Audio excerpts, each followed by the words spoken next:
collègue Antoine, on va vous présenter WordPress. Donc WordPress, c'est un système de gestion de contenu qui est complètement gratuit, libre et open source. Donc ça veut dire que le code source du site est disponible librement et libre d'accès sur Internet. Donc tout le monde va pouvoir venir ajouter sa petite touche de créativité, son petit code. Et donc ça va être un logiciel, un site plutôt qui va nous permettre de créer des sites internet, des sites vitrines, des sites, on va le voir plus tard, des sites, par exemple des portfolios, sans une seule ligne de code, donc sans compétences particulières. Ça va être des petits blocs à intégrer et à ajouter, donc on va pouvoir voir ça juste avant. Et donc avant toute chose, comment intégrer à WordPress, je vais laisser mon collègue Antoine vous expliquer. Dans un premier temps, on va aller directement sur la fabrique. Une fois arrivé sur la fabrique, on aura directement plusieurs numéros, les différents noms des utilisateurs, avec le mail du professeur et juste à côté, une petite prise. Donc là, dans notre cas, nous, on va prendre le compte d'Evan Bacco et cliquer sur la petite prise. Ce qu'on vient voir ici, ce sont la page des articles. Donc ici, on va pouvoir gérer tout ce qui est articles. Là, on a un exemple bonjour tout le monde qu'on va pouvoir venir modifier ici pour y voir le contenu. On a des petits tutos qui nous expliquent comment utiliser WordPress, mais on va s'en passer pour aujourd'hui. Donc on voit bonjour tout le monde, bienvenue sur WordPress. Ceci est votre premier article, modifiez-le ou supprimez-le, puis commencez à écrire. Donc les articles, ça va, c'est ce qui va permettre à l'utilisateur de pouvoir lire les dernières nouveautés de l'entreprise. C'est ce qui va être mis en page d'accueil principalement pour informer les visiteurs du site toutes les dernières nouveautés. Les pages. Voilà, une fois qu'on arrive sur les pages, on a accès à un menu déroulant différentes pages. Donc il y a la page d'exemple, la politique de confidentialité et après voilà, ce qui est évident et ce qu'on peut faire, c'est appliquer plus de pages. Donc là, on va voir pour la page d'exemple. Donc là, c'est une page d'exemple qui nous montre un peu la mise en page que l'on peut faire. Donc on peut y ajouter du texte, des photos, des carousels, des cartes, que ce soit plein d'autres options que nous verrons après. Mais voilà, ça nous permet déjà de pouvoir commencer la mise en page de notre site. L'apparence du site, donc on a des thèmes déjà préenregistrés, des templates comme on dit en anglais. Donc on va pouvoir venir remodifier dessus avec notre contenu. Donc on a les thèmes officiels de WordPress, les thèmes 20. Donc là par exemple, ce qui est chargé sur le site, c'est le 2023. Et donc il y a une manipulation à faire dès qu'on arrive sur WordPress que je ne vous ai pas montré. Je vais en profiter pour vous montrer juste maintenant. C'est ouvrir notre site sur un nouvel onglet. Donc pour ce faire, ici on peut voir la page d'accueil du site. On peut venir ouvrir le lien dans un nouvel onglet. Pour ça nous ouvre justement ici le site. Donc le site c'est un site vierge pour l'instant quasiment, car on n'est pas venu encore travailler dessus. Mais si vous voyez, si par exemple je décide de changer de thème, de prendre le 2021, juste ici, je clique sur activer. Et maintenant le thème est activé, donc je vais pouvoir rafraîchir notre page de site qu'on a ouvert juste avant, et on voit bien que les couleurs ont changé, que la forme a changé. Donc voilà, à savoir qu'il y a beaucoup de thèmes. Là, il n'y en a que 3 déjà d'installés, mais on peut en ajouter beaucoup d'autres, dont des thèmes créés par la communauté. Donc c'est ce qui est vraiment bien avec WordPress, comme c'est open source, tout le monde peut venir et ajouter son grain de créativité et permettre aux autres utilisateurs d'avoir un site qui sort du lot. Pour le moment, c'est vrai qu'on pourrait se dire qu'il a l'air un peu vide. Alors maintenant, voilà, c'est juste le début. On peut directement se rendre dans la catégorie extension qui va nous permettre d'ajouter des options et des fonctionnalités à notre site internet. Donc on peut par exemple prendre Yoast SEO qui va permettre d'évaluer le site.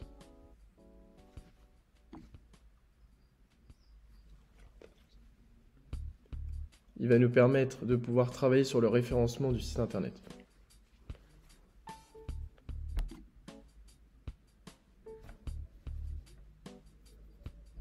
Yoast SEO, donc comment ça se présente une fois qu'elle a été installée. Ici on voit qu'il y a un nouveau petit bouton. On va pouvoir venir sur le petit menu. Donc là on va pouvoir paramétrer notre extension. Donc ici on a le tableau de bord, la configuration initiale. Mais ce n'est pas là que vraiment l'extension prend toute son importance, ça va être dans les pages comme on va voir, donc je vais vous montrer juste maintenant. On va prendre par exemple la page d'exemple. Hop, et on voit ici que le logo Yoast SEO s'est rajouté aussi, donc là on va pouvoir avoir une analyse du référencement du site naturel. Donc là on peut voir qu'il y a quelques problèmes, il n'y a pas de lien externe, il n'y a pas d'image, il n'y a pas de longueur de la requête, donc tout ça c'est des paramètres qui fait que le site serait mieux référencé sur une page Google. Admettons que je fasse un site sur l'apiculture, j'aimerais que par exemple mes potentiels prospects, quand ils tapent apiculture Chauny, tombe en premier sur mon site ou dans l'un des premiers. Donc ça passe aussi par le référencement naturel qui est gratuit. Donc on peut l'améliorer, comme je vous ai dit, en ajoutant des liens externes, des images, et en suivant les conseils de l'extension qui est freemium. Donc freemium, ce qui veut dire que l'extension est gratuite, on peut l'utiliser gratuitement. Comme vous pouvez voir, je n'ai pas payé. Mais il y a une fonctionnalité premium aussi, si l'utilisateur souhaite payer pour avoir des fonctionnalités en plus.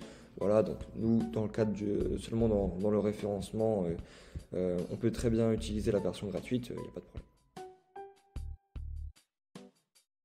Aller sur Contact Form 7, donc c'est une extension qui va nous permettre de pouvoir faire des formulaires de contact et donc de trier la demande des clients. Donc voilà, ça nous permet d'avoir un point de vue plus professionnel sur leur demande et de pouvoir la travailler plus rapidement et d'être déjà renseigné sur ce qu'ils recherchent. De Form 7, comme mon collègue vous l'a dit, et on a un nouvel onglet qui est apparu juste ici, l'onglet Contact, on va pouvoir venir cliquer dessus. Et donc, on voit qu'on a ici le formulaire de contact 1, donc c'est un formulaire qui a été déjà créé de base par l'extension, qu'on va pouvoir venir modifier, changer les informations ou rajouter du contenu grâce au petit bouton qu'on voit ici. Donc là par exemple, on sait que ce sera le nom du client ou du visiteur du site, son adresse mail, l'objet de sa requête et son message. On peut aussi créer des cases à cocher ici. Donc par exemple pour lui faire accepter les conditions générales d'utilisation ou le fait de recevoir notre newsletter, pourquoi pas par exemple. Donc on peut venir ici y mettre le nom de notre petite case à cocher, une option, un attribut, mais ça c'est des éléments un peu plus poussés qu'on verra plus tard. Et donc on va pouvoir insérer la balise où justement notre utilisateur va pouvoir venir cliquer dessus. On peut créer des quiz, des fichiers, on peut y intégrer des URL, des numéros de téléphone, des dates qui changent en fonction des jours.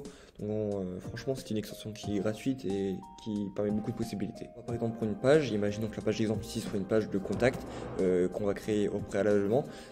D'ailleurs, je vais pouvoir créer la page pour vous montrer comment ça se passe. Donc, il suffit juste de cliquer sur le bouton ajouter. Et par exemple, si c'est le titre, on va marquer contact. Si on va à l'extension Yoast SEO qu'on va masquer. Et donc, on va pouvoir venir choisir un bloc ici. Donc, on en a plusieurs comme on avait vu juste avant. On a des extensions qu'on utilise plus que d'autres, des blocs qu'on utilise plus que d'autres, pardon. Comme par exemple le paragraphe, le titre, qu'on va utiliser plus souvent que des citations en exergue, mais ça n'exclut pas le fait de pouvoir l'utiliser. On peut aussi ajouter des images, des galeries, des audios, des bannières aussi, des boutons et plein de petites choses. Donc on va aussi pouvoir y voir ici notre extension Contact Form 7 qu'on a ajouté préalablement. Et il suffit juste de sélectionner les formulaires de contact qu'on a créés. Donc voilà, il suffit ensuite juste de publier le site et il sera visible pour l'utilisateur, c'est aussi simple que ça. Et une carte, donc dans un premier temps on va aller sur le petit plus juste à droite, on va aller sélectionner un lien HTML qui va nous permettre de pouvoir appliquer un lien qu'on aura pris directement sur Google Maps.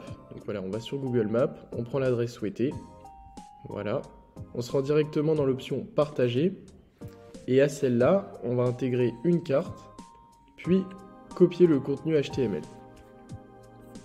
On va se rendre dans la page utilisée au préalable puis coller le même lien. On n'a plus qu'à appuyer sur prévisualiser et voilà. Il va falloir que nos utilisateurs puissent y accéder. Là, en l'occurrence, quand on se rend sur le site, voilà, on voit juste l'article et on ne peut pas vraiment rien faire d'autre. Donc, on va pouvoir ajouter des menus.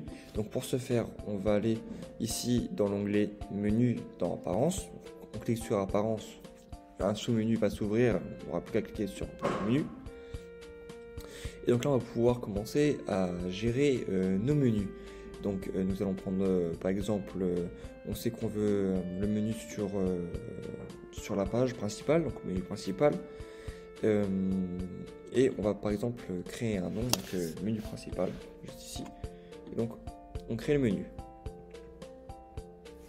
Donc une fois que le menu a été créé, on voit ici qu'ici c'est dégrisé, donc on va pouvoir y ajouter nos pages. Donc là, admettons que je souhaite ajouter ma page exemple et ma page de contact. Je fais ajouter au menu. Donc là, ça les bascule vers notre menu principal juste ici. On a aussi notre article ici. Donc notre article, admettons que je souhaite l'ajouter au menu dans la catégorie page d'exemple. Admettons qu'une page d'exemple est une page, c'est notre page d'accueil, on va répertorier tous nos articles. Donc on va pouvoir enregistrer le menu, juste ici, voilà. Et notre utilisateur va pouvoir accéder au menu, juste ici. Donc si on survole page exemple, on voit le bonjour tout le monde qui s'affiche. Donc on va pouvoir accéder à notre article ou à nos articles. Si on clique seulement sur la page d'exemple, nous avons la page d'exemple. Et nous avons ici contact, donc le formulaire de contact. Donc voilà, on peut bien voir qu'il y a notre nom, notre mail, notre objet, notre message, comme on l'a configuré juste avant, et notre cadre. Antoine par créer un carrousel qui va permettre de faire défiler des images. Donc on va pouvoir ici installer une extension carrousel, donc là en l'occurrence c'est l'extension de MetaSlider. Donc on va cliquer sur installer maintenant comme on a fait juste avant avec nos extensions. Hop, et on va venir l'activer. Voilà, donc là on a vu qu'il y a le logo MetaSlider qui vient de se rajouter à notre menu. Donc on va y aller. Donc on nous dit merci d'utiliser MetaSlider, donc on va simplement cocher la croix. Et donc on va venir déposer nos images ici. Trouvé sur internet et je les ai glissées dans le petit encadré juste ici. Donc hop, ça vient de générer les images. Donc là on a un petit tutoriel comment on l'utilise, mais on va s'en passer pour l'instant. Et donc là on va pouvoir voir nos images et quelques paramètres. Donc si on veut des effets, si on veut pouvoir tourner les images des flèches, la navigation, comment est-ce qu'elle se fait, la hauteur et la largeur de l'image qui peuvent définir la qualité, si on a des images trop grandes pouvoir réduire le carrousel. Donc on peut juste mettre nos images et appuyer sur enregistrer pour enregistrer le diaporama. Et donc si on souhaite rajouter des images, on peut cliquer sur ajouter une diapositive. Donc il n'y a pas de problème si on souhaite rajouter des images par la suite. Donc on va rajouter notre carrousel à une page. Par exemple la page exemple. Hop. Donc on va ici cliquer sur le petit plus. Donc on va pouvoir voir toutes nos extensions. Et là on voit que MetaSlider est apparu, tout comme Contact Form Set un petit peu plus bas. Donc en cliquant ici, on va pouvoir choisir de la même manière sur le diaporama. Donc nouveau diaporama, hashtag 19. Et donc voilà, là, on va pouvoir voir notre carrousel défilé dans les yeux de l'utilisateur. Donc on n'oublie pas de mettre à jour le site, c'est très important pour que les paramètres puissent être pris en compte et qu'aucun changement ne soit oublié. Donc on voit que la page a été mise à jour, on va pouvoir voir sur notre site. Donc je rafraîchis et je vais sur la page exemple. Voilà, on voit qu'on a notre carrousel juste ici. On a les flèches comme on l'a spécifié. Donc on peut cliquer sur les flèches pour voir le carrousel. Voilà.